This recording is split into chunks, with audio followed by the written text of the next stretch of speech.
unsay gipangandam sa atuang barangay council sa umaabot na to nga araw ng barangay 3 de Mayo, Kap? Daghan kitang activity, no. Ang suso-kultural ang nagdumala ana sama atong mga mutya, sama atong mga uban pang mga events. Sa una ako nagdumala na, pero karon na naman sa SK, hindi nakaseparate nilang budget. At sila ilang mga programa kundi malingaw po ng katawan. Kapan, kanang kalingawan sa 3 de Mayo, na nanda na sa katawan, hindi lang sa 3 de Mayo, kapan, tibuok, Ciudad Taligo, so tibuok, Provincias Davao del Sur, nagitawag ng Bugyawan.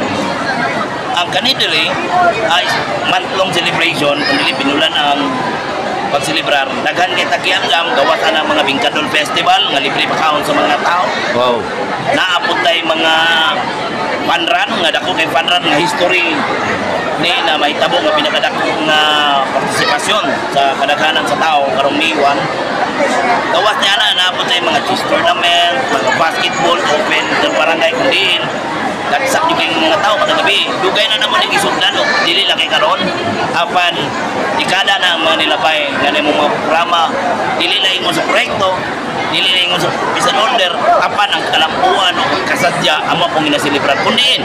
Ang makabenepisyo niya ni dili lang katawag 3 de Mayo, apil na to mga gagmay negosyante, ato mga matag pamilya, matag barkada na ma-socialize sila.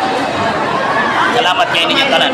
So, daghang salamat Kapitan Oscar Dodong Bukol sa imong panahon nga gihatag diri sa tuang pakikukabildo, Kap. Salamat kayo, Kap. Salamat kay Sir.